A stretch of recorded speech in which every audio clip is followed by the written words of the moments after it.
The old alien sat in his chair and stared at the screen.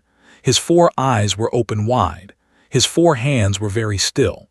Around him, the great hall of the Galactic Conclave was loud with voices, hundreds of different species talking, arguing, moving around. But Suveth did not move. He did not speak. He just watched the screen. On the screen, a blue and white planet burned.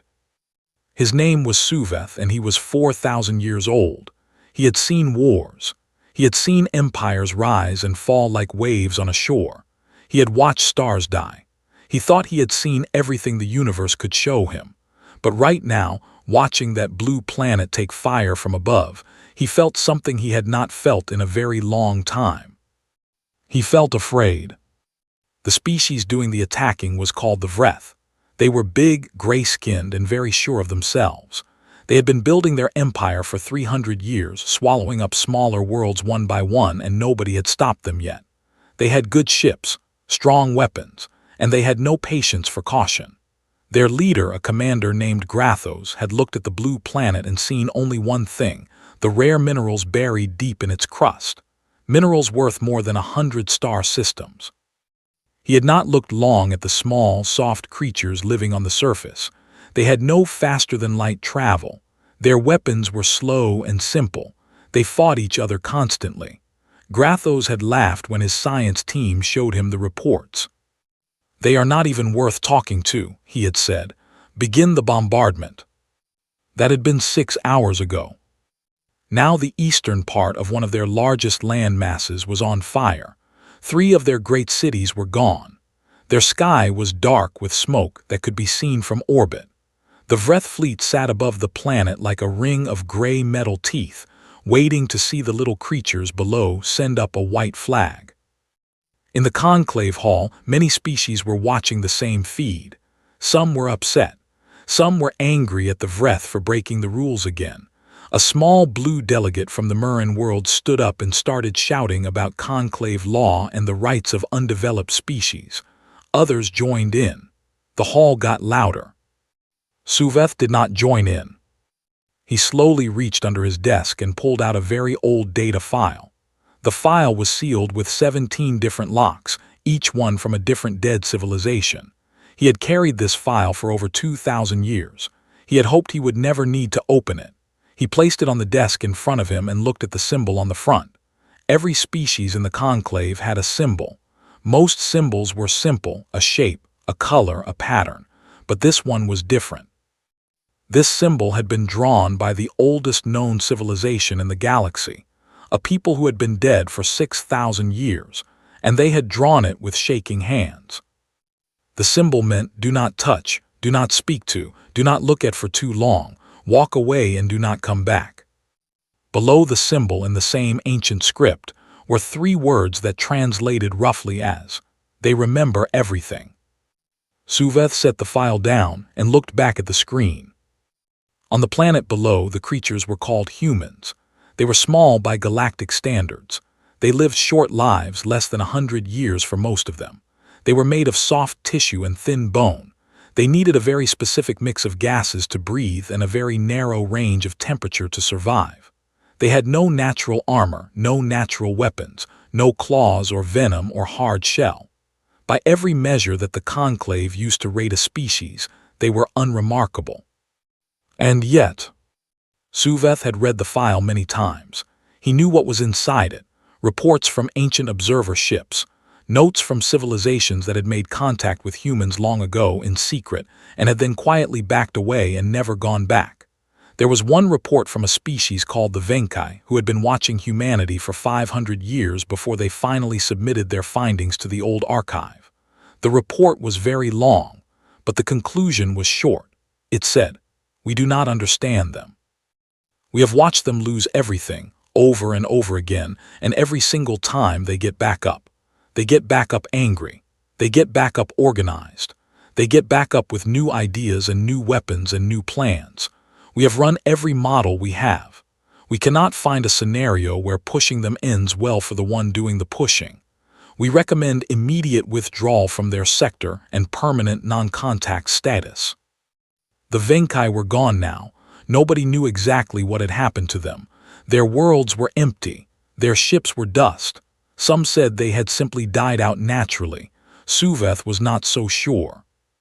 Across the hall, a young Vreth diplomat was standing near the exit, watching the bombardment feed on his personal screen with a look of bored satisfaction. He caught Suveth watching him and gave the old alien a short nod, the Vreth way of saying, "We know what we are doing, old one, sit down." Suveth looked at him for a moment, then he looked back at the screen.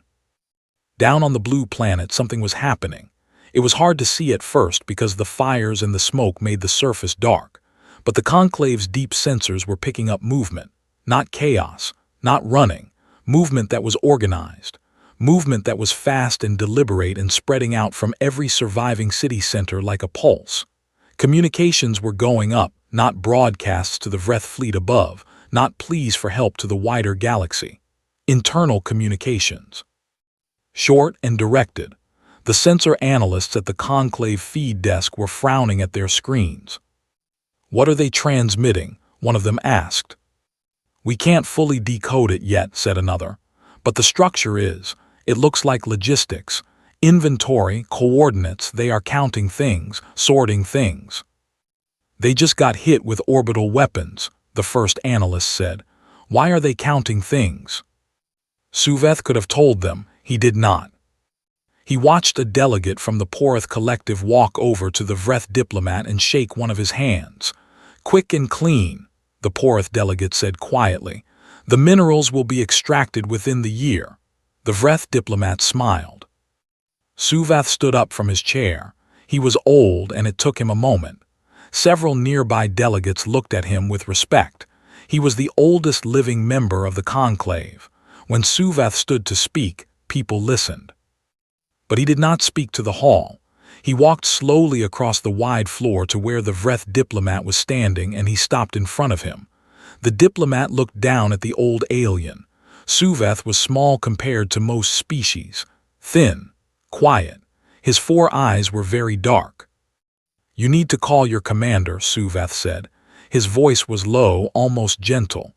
"You need to call him right now and tell him to take every ship and leave that system. Leave it completely. Don't take the minerals. Don't leave a single ship behind. Just go." The Vreth diplomat stared at him. Then he let out a short laugh. "Ambassador Suveth, I have heard you are very wise, but those creatures down there know what they have and what they don't have," Suveth said quietly. "That is not what I am talking about." He held up the old file. "This was written about that species before your civilization learned to build fire.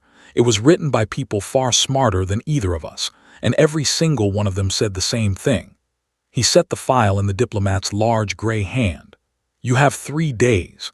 If your fleet is still in that system after 3 days, there is nothing any of us will be able to do for you. Not because we won't want to, because it will already be too late." The Vreth diplomat looked at the file. He looked at Suveth. He laughed again, softer this time, and handed the file back. Suveth took it. He nodded once slowly. Then he walked back to his chair and sat down. On the screen, the blue planet was still burning, but the movement on the surface was getting faster, more organized, wider.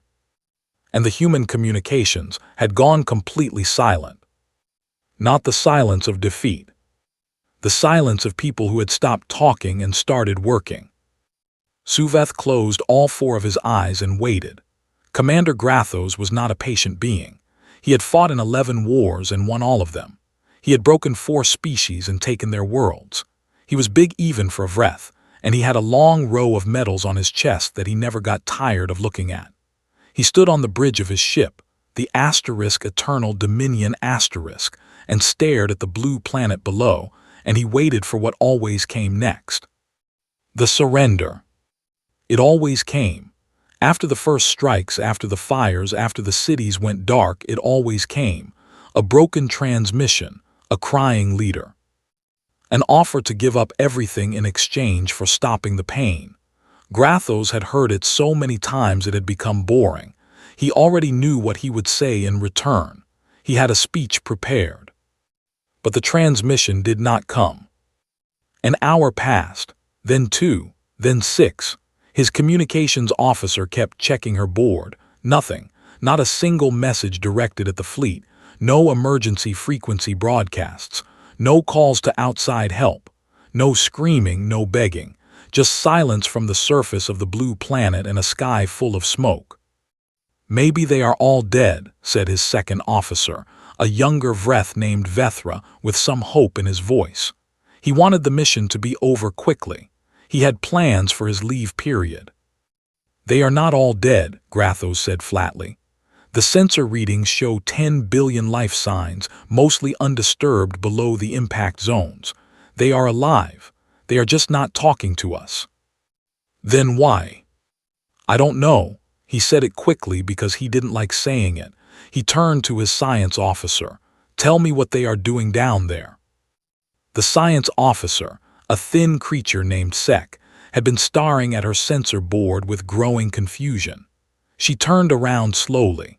Her expression was hard to read, but Grathos had worked with her long enough to know when she was unsettled. "They are moving," she said. "Everywhere, all at once. Not fleeing, the movements are not random enough for fleeing. They are converging. Resources are being pulled from outer regions towards central points. We are reading increased heat signatures from what we believe are underground manufacturing sites. They are also digging deep, near the coast zones." "Digging for what?" "Unknown, but the rate of excavation is." She paused.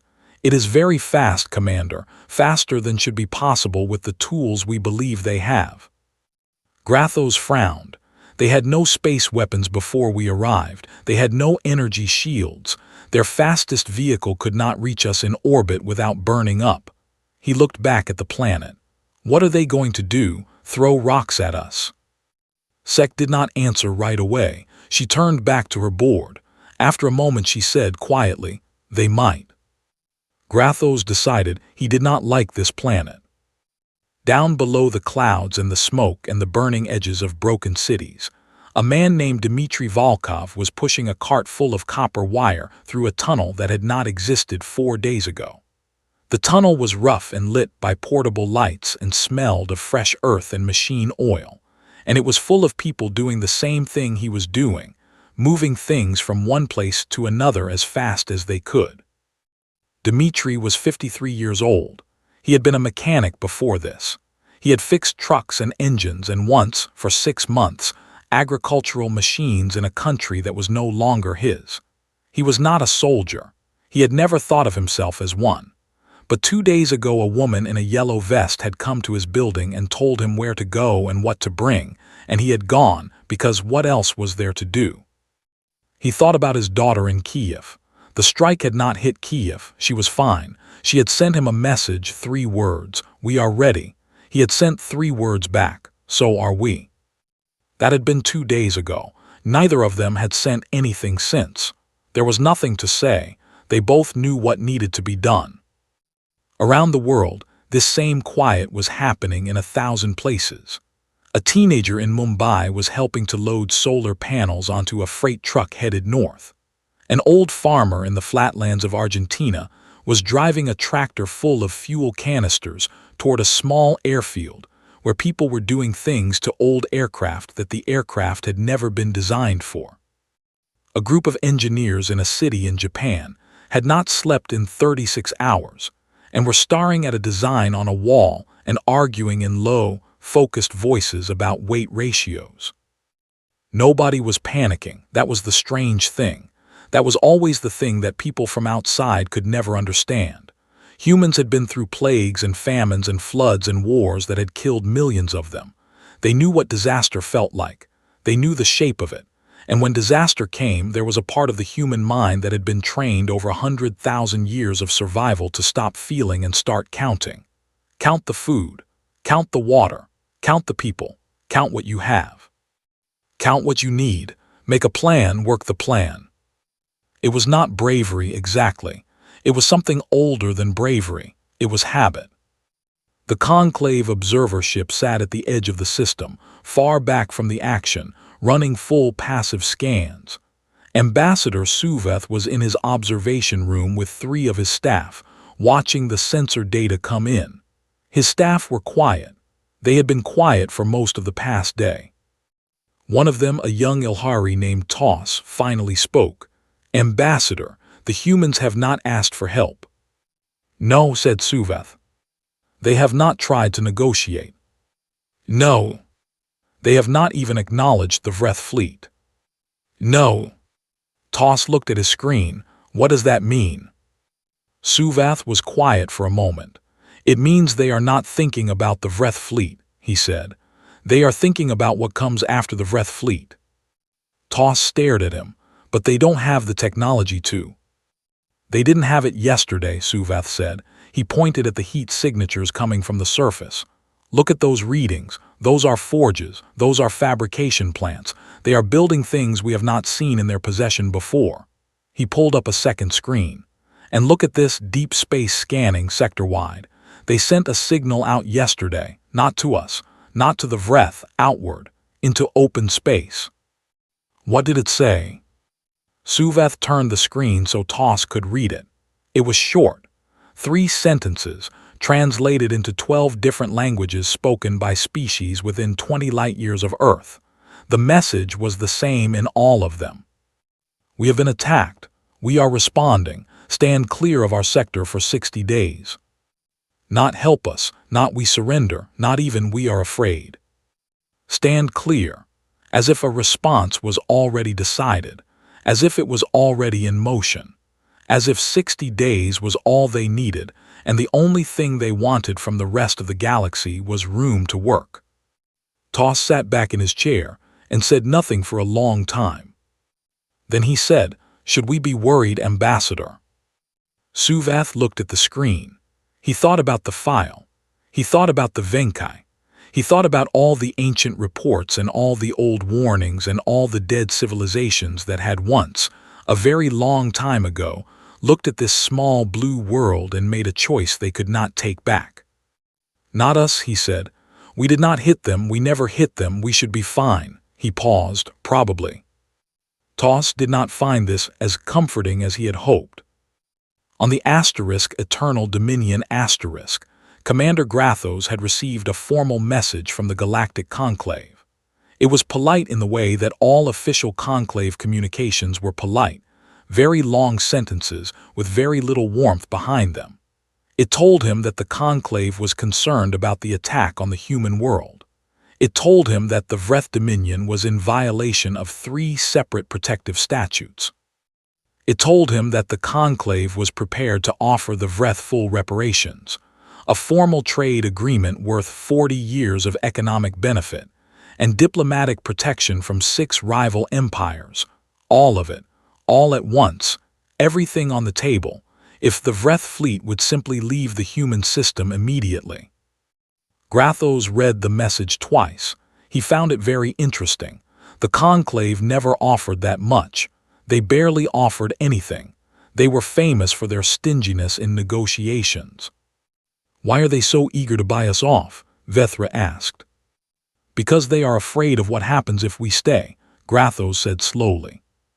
"Afraid of the humans, those little soft things." Grathos did not answer. He folded the message and set it down.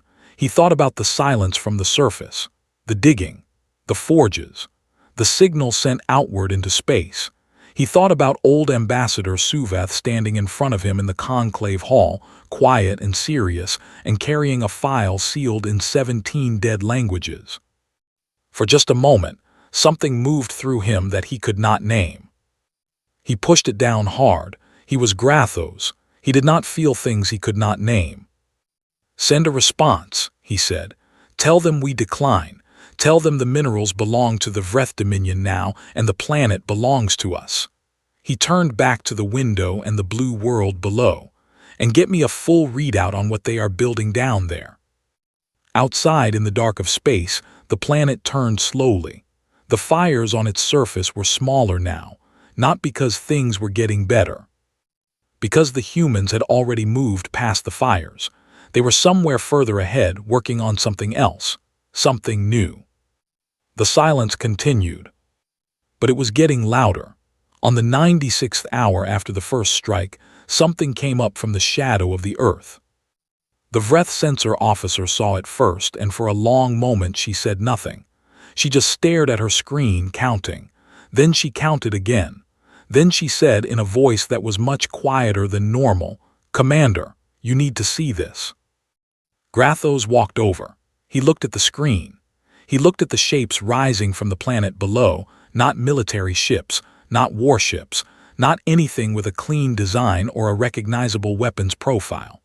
What he saw was a mess, old cargo vessels with new things bolted to their sides. Space stations broken from their orbits and pushed forward on drives that had no business moving something that large. Objects that had no name in any Vreth catalog, because they had been invented in the last 4 days by people who did not have time to name them yet. Long rail platforms built in orbit in under 60 hours, loaded with asteroid rock shaped into rough cylinders, and aimed by math done on paper, because the computers were being used for other things. He counted 200, then 400. Then he stopped counting because new ones were still coming up. "What are those?" Vethra whispered beside him. "A fleet," Grathos said. "That is not a fleet. A fleet has uniform ships. A fleet has design, that is just." "That is a fleet," Grathos said again more firmly. He had been in enough wars to know what he was looking at. It did not matter what it looked like. It mattered what it did. And what it was doing right now was forming a pattern in space, wide, spreading, overlapping, that told him immediately that whoever was arranging these strange, ugly ships had been thinking very carefully about how to fight an enemy with better technology and more firepower. You did not fight that enemy in a straight line. You spread out. You made yourself too wide to target all at once. You moved in ways the enemy's targeting systems were not trained to predict. "Battle stations," he said, "full power to forward shields." The first real surprise came 4 minutes later. One of the asteroid cylinders hit the asterisk Eternal Dominion on the port side. It was not a guided weapon. It had no propulsion of its own. It had been thrown, literally thrown, from a rail platform by magnetic acceleration, timed perfectly to intercept the ship's movement. The impact cracked 3 shield layers and buckled a deck. The Vreth had excellent shields. Those shields had been designed to stop energy weapons, plasma beams, guided missiles. They had not been designed to stop a rock moving at 1% of the speed of light, because in 300 years of warfare, the Vreth had never met an enemy that threw rocks at them.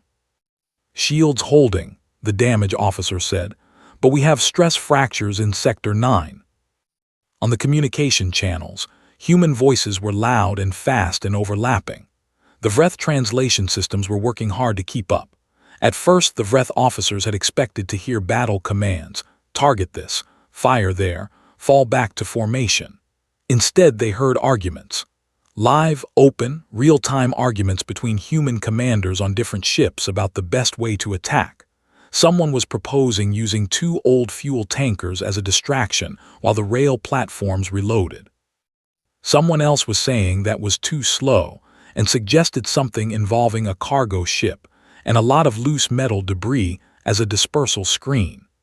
A third voice was pointing out that the Vreth would likely respond by pulling their fleet tighter, and that would leave their lower hemisphere exposed for approximately 90 seconds. "Why are they broadcasting their tactics openly?" Vethra said, horrified.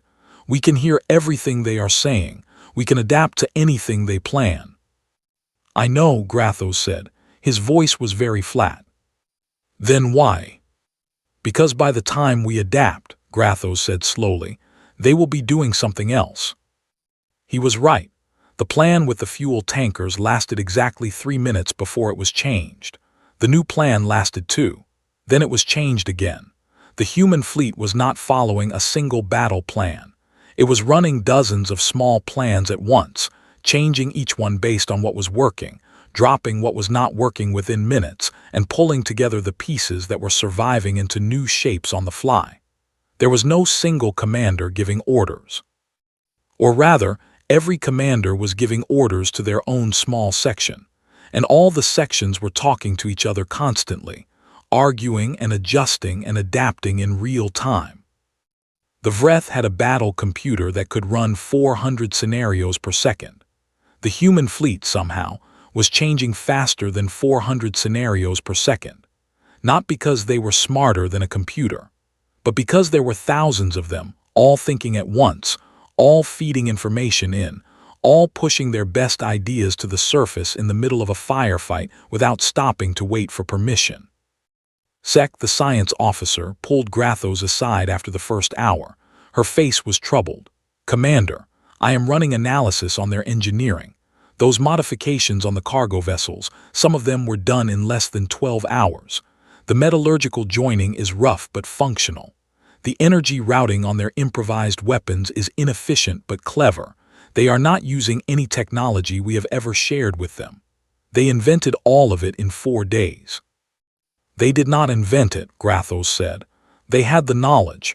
They just never had the reason to use it." He stood at the window and watched 2 of his escort ships try to corner a strange flat human vessel that kept changing direction in ways that made no mathematical sense, until one of his officers realized the human pilot was deliberately making random choices, not calculating the best move, but specifically choosing unpredictably, so that no targeting system could get ahead of them. The escort ships fired 22 times. The flat vessel was hit once, and it did not stop moving. What the Vreth fleet did not know, what Grathos did not know, was that the battle in space was only half of what was happening. In the dark between stars, moving without lights or signals, small human ships were going in the other direction. Not toward the Vreth fleet, away from it. Outward toward the edges of Vreth-controlled space, toward the other species the Vreth had conquered over the past 300 years. 14 of them. 14 different peoples living under Vreth rule, stripped of their resources, their culture suppressed, their populations counted and monitored and taxed and occasionally culled when they got too large. The small human ships arrived quietly. They made contact in the local languages, translated by programs built in 48 hours by people who had never met these species before. The messages were simple, short, direct. "We are human. The Vreth just attacked our world. We are fighting them now. We do not want your worlds or your resources. We want to know what you need. Tell us what the Vreth took from you. Tell us what you want back. We will try to help." The response from most of the 14 species was silence at first. They had learned to be careful. Promises from outsiders meant nothing. They had heard promises before. But the humans kept sending, every day, new messages, information about the battle, honest updates including the losses, not pretending everything was fine, not exaggerating victories, just facts. "Today we damaged 2 of their command ships. We lost 11 of ours. We are still fighting. We are not going anywhere." After 4 days, the first response came back. A species called the Tolan, small amphibious people whose ocean world the Vreth had been mining for a century, sent a single message. It said, "What do you need from us?" The human response was ready. It said, "We need you to tell us where the Vreth resupply stations are. You don't have to fight. You don't have to do anything dangerous. Just tell us what you know. That is enough." The Tolan sent a map. Within a week, 6 of the 14 species were sending information. Supply routes, guard rotations, maintenance schedules for Vreth stations in their systems. The humans took all of it, pieced it together, and started cutting off the Vreth fleet's supply lines piece by piece without the Vreth even knowing how the information was getting out. On the asterisk Eternal Dominion asterisk, Grathos had not slept in 3 days. He stood at his window and watched his fleet, which had come here expecting a quick, easy victory, struggle against a collection of cargo ships and thrown rocks and improvised weapons, and an enemy that never, ever seemed to tire. His fleet was better, his ships were faster, his weapons were stronger, and he was losing, not in one big defeat, in 1,000 small ways every hour like water wearing down stone, a shield here, a supply line there, a formation disrupted, a schedule thrown off, a weapon system jammed by something the humans had built from parts that should not have been able to do that. Sek came to him again. She held a report in her hands, and she looked like she wanted to put it down somewhere and walk away from it. "What is it?" he said. "I have been running a full analysis of the human response since the attack," she said. "I wanted to find a pattern, a weakness, a point where their momentum would stop." She paused. "I cannot find one." "Every army has a limit," Grathos said. "Yes," Sek said, "but Commander, I have been looking at their own history from their own records, and this is not the worst thing that has ever happened to them." She set the report down. "Not even close." Grathos looked at her. "They have survived things that would have ended most species entirely," she said. "Disease that killed a third of their population, wars that destroyed entire civilizations, climate events that nearly broke their food supply, and every single time," she stopped. She looked almost confused, as if the data still did not fully make sense to her. "Every single time they came back, larger, faster, more organized than before, as if the damage made them," she searched for the word, "sharper." Grathos said nothing for a long time. He looked out at the battle. One of the ugly human ships had just rammed a Vreth corvette and was now sitting attached to its hull like a parasite, and people in environment suits were cutting through the outer plating with tools while the corvette tried to shake them off. He felt something move through his chest, cold, unfamiliar, spreading. He had felt this before, only twice. Once as a child in a dark place. Once in a battle long ago when he had suddenly understood, too late, that he had made a serious mistake. Behind him, Sek said the word quietly, as if she was not sure he would want to hear it. "Commander, I ran the human biological data through the emotional index. I believe what you are feeling right now has a name in their language." He did not turn around. "They call it fear," she said. He stood at the window and said nothing. Outside, the battle continued. The ugly, stubborn, constantly changing, impossible human fleet kept moving, kept adapting, kept coming. And somewhere in the dark, 14 conquered species were drawing maps. The Vreth home system fell on a Tuesday. Not because humanity had the biggest weapons, not because they had the most ships. It fell because by the time the human fleet arrived at the heart of the Vreth Dominion, the Empire was already hollow. 6 months of cut supply lines, disrupted communication, and quiet rebellions from the 14 conquered species had done what no single battle could do. The Vreth military was still large on paper. In practice, it was stretched thin across too many systems, resupplying from too few stations, fighting small fires in too many places all at once. When the main human fleet came through in a clean, fast sweep, there was not enough left to stop them. The last major Vreth battle station surrendered in under 3 hours. What happened next was the part that the galaxy would talk about for a long time. The human fleet did not move on to the Vreth home world with weapons hot. The lead ship sent a standard communication first. Clear, simple, translated into perfect Vreth. It said, "We are not here to destroy your world. We are here to end the war. Open your communications channels and tell us who speaks for your civilian government. We want to talk." In the conclave observer ship parked at the edge of the system, Suveth watched this exchange with his 4 eyes wide open.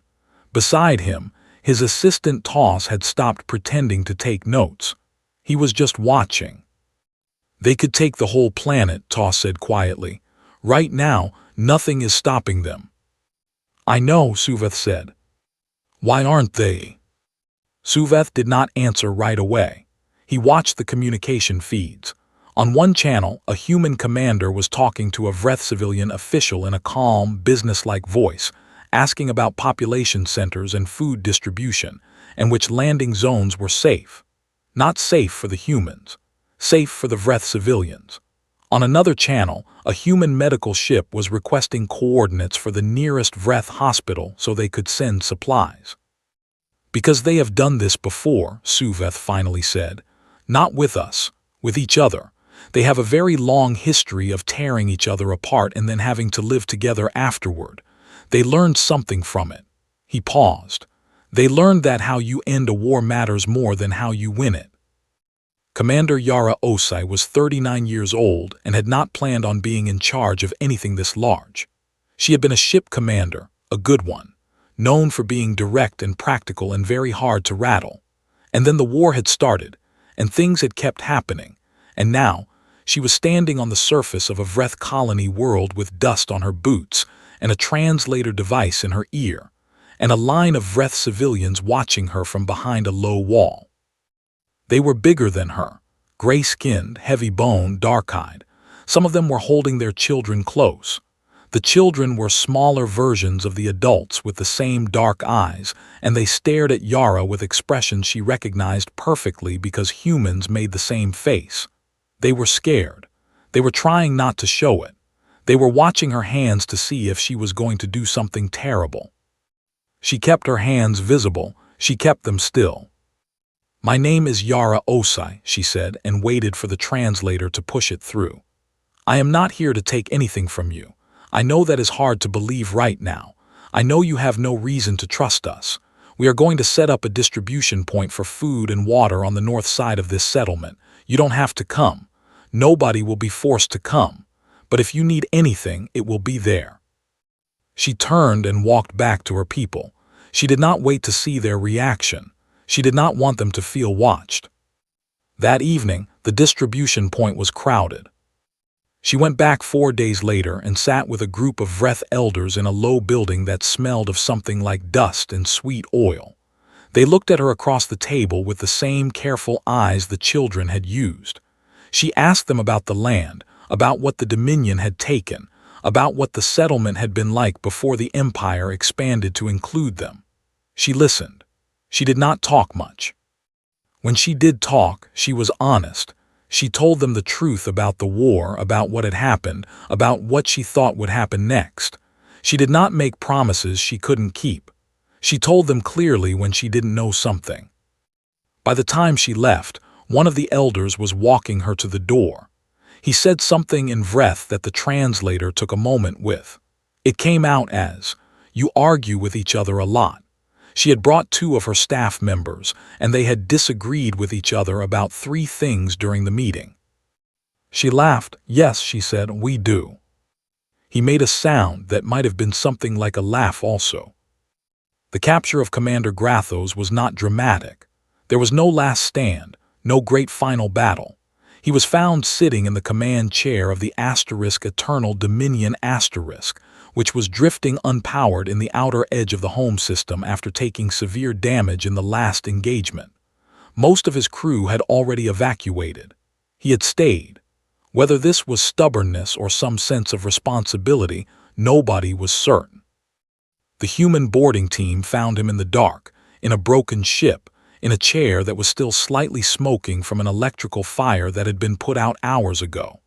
He was very large and very tired, and the metals on his chest were bent from a fall.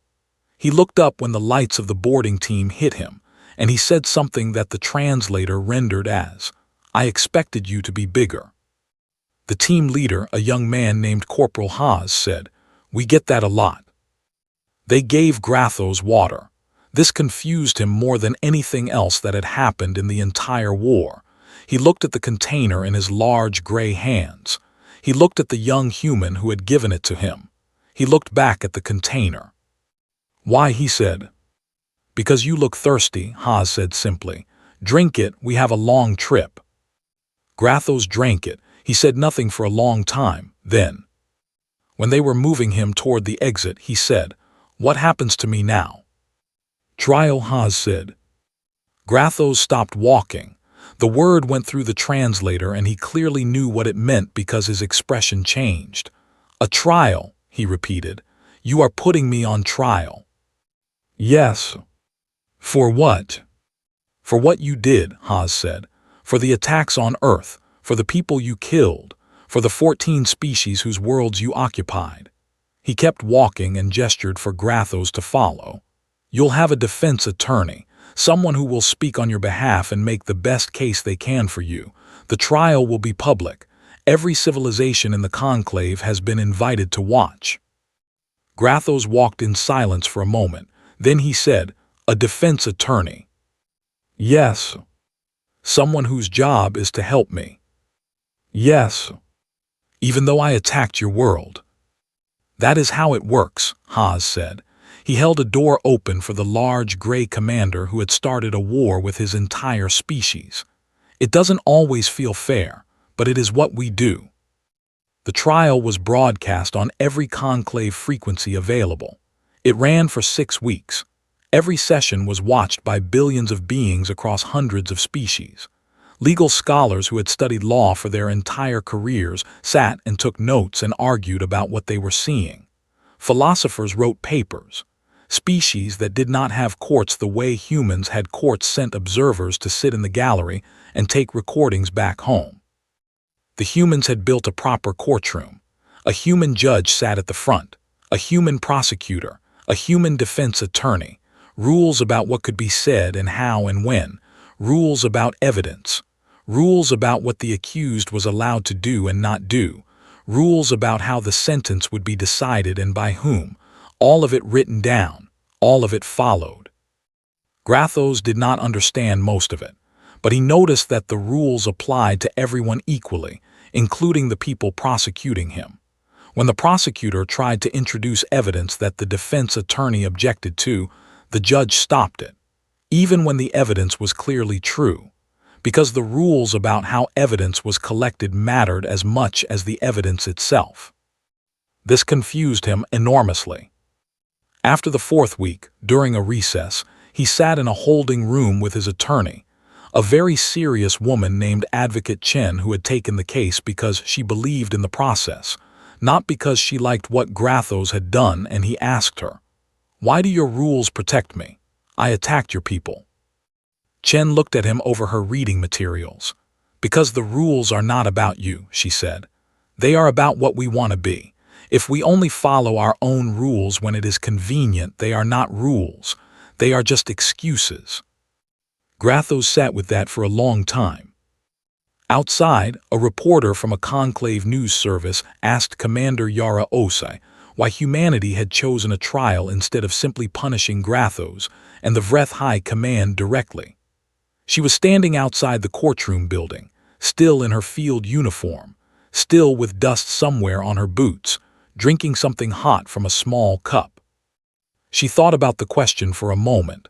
Then she said, "Because then we'd have to do this again in 100 years with whoever hates us for it. We are tired. We want this to be the last time." The reporter asked if she thought it would work. Yara looked at the building. Through the high windows, the courtroom was visible. Inside it, by the rules of a system her species had spent centuries building and breaking and rebuilding, a being who had ordered the destruction of 3 of her cities was getting a fair trial. "I don't know," she said honestly, "but we have to try, that's the whole point." In his observation ship at the edge of the system, Suveth watched the interview on his screen. He was quiet for a long time. Then he reached under his desk and took out the old sealed file, the one with the symbol of warning in 17 dead languages, and he held it in his hands.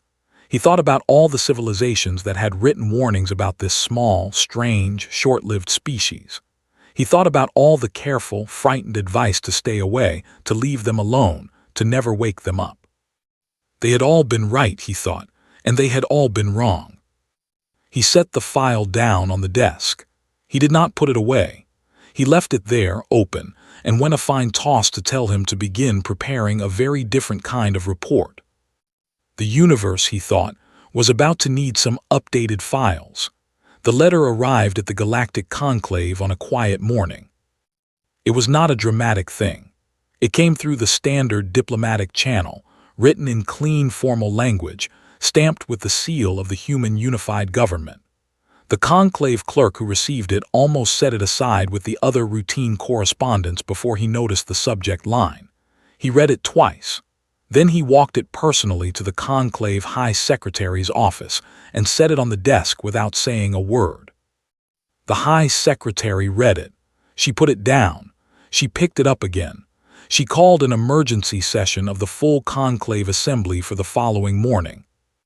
The letter was an invitation, or rather, a response to an invitation the Conclave had quietly sent to humanity 3 weeks earlier. The Conclave had offered humanity a seat, not a standard new member seat, a founding seat, the oldest and highest tier of membership, normally reserved only for species at least 10,000 years beyond their first contact with faster-than-light travel. No species had been offered a founding seat in over 3,000 years. The last species to receive one no longer existed. The humans had taken 3 weeks to think about it. They had argued about it publicly, loudly, and at great length. Their governments, their citizens, their philosophers, their engineers, all of them with opinions, and all of them willing to share those opinions whether or not anyone had asked. This was deeply normal for them. Their answer was yes. The full conclave assembly was the largest gathering of intelligent life in the known galaxy. Over 900 species had delegates.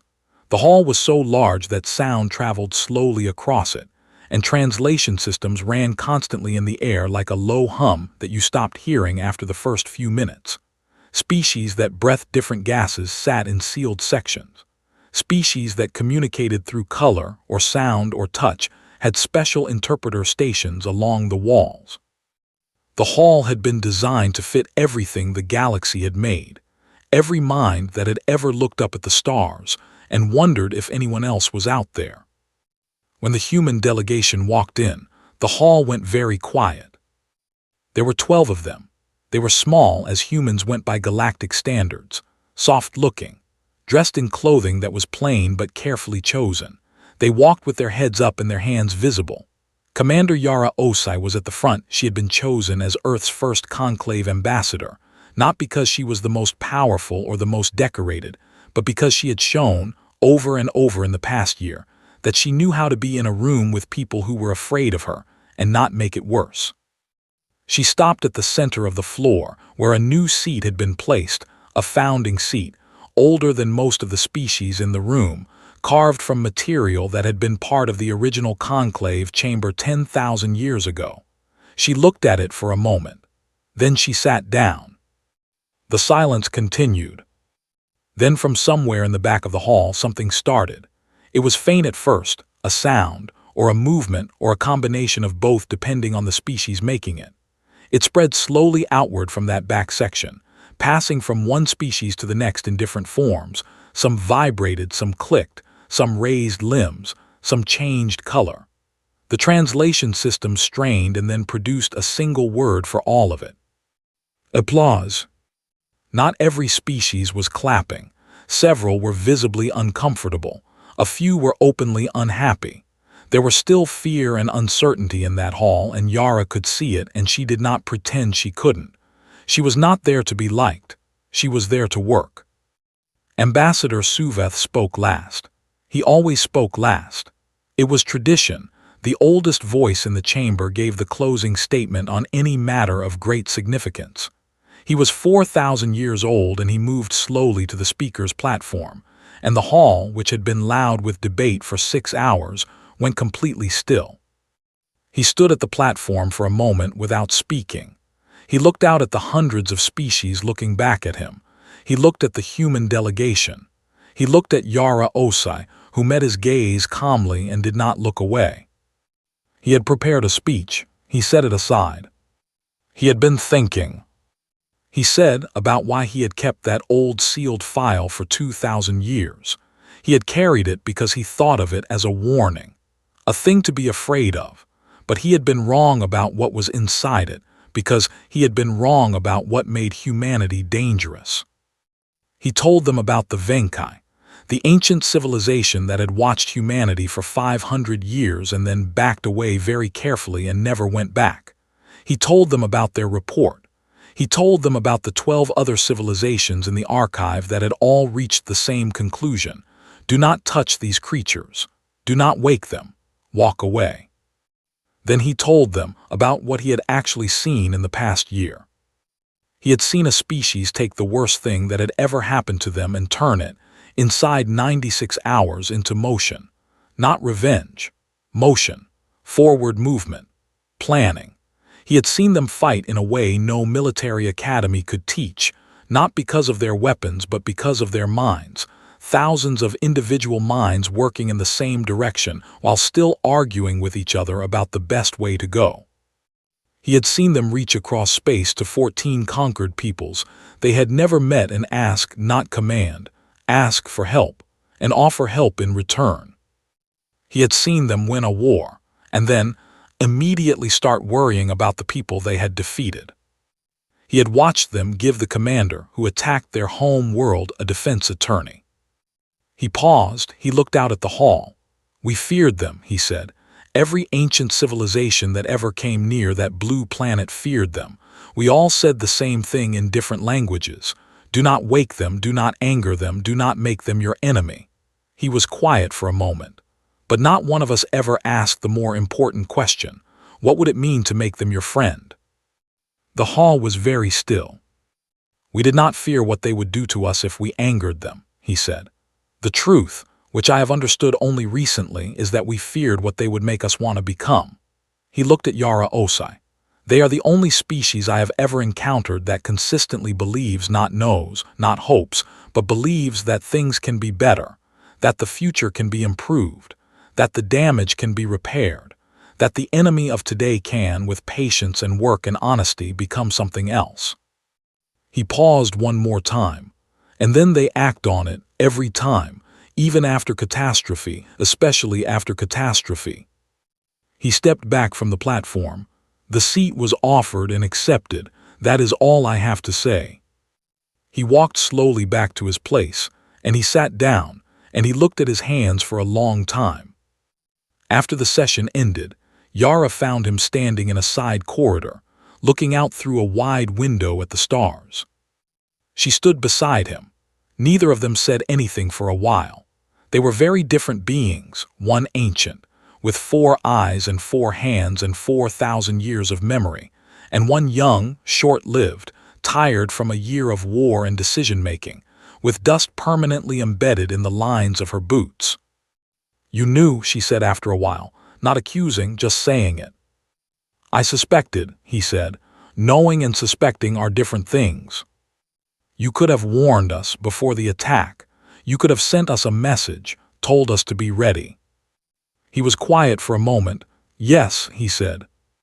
"Why didn't you?" He thought about it. "Because I wanted to see," he finally said.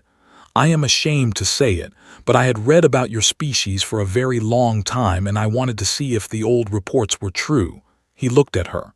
"That was wrong of me. I am sorry." Yara looked at him for a long moment, then she nodded once. "Don't do it again," she said. "I will not," he said. They stood together in silence and looked out at the stars. Somewhere out there, the 14 species that had been freed from the Vreth Dominion were rebuilding. The trial of Grathos had concluded. The sentence was not death. The humans did not believe in executing people for crimes, no matter how large, but something far longer and stranger. He had been sentenced to spend 20 years working in reconstruction on the worlds his military had damaged. Not in a cell. Working alongside the people his forces had hurt. It was the strangest punishment the Conclave had ever heard of. Most species thought it was far too soft. A few thought it was the cruelest thing they had ever seen. Grathos, in his first week of work, had not said a single word about it either way. He had simply shown up and started lifting rubble. Far out in space, at the edge of what had once been a silent sector, the old warning beacon still drifted. It had been there for 10,000 years, sending its ancient automated signal to any ship that passed. Dangerous creature below. Do not disturb. Do not approach. Do not make contact. Someone had come to it recently. The signal had been updated. The new edition was short. It was written in 200 languages. Ships passing in the dark picked it up and read it and thought about it for a long time after. It said, "The creature has awakened. It remembers those who struck it. It also remembers those who didn't. It remembers everyone. Choose carefully." And below that, in small plain text, added last. "They are also excellent neighbors if you treat them right." We asked. They confirmed.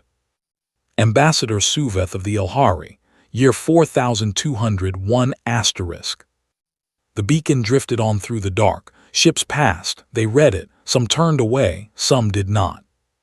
Some of them, for the first time in a long time, pointed themselves toward that small blue world and started moving. The universe, after all, had been quiet for a very long time. It was ready, perhaps, for something new.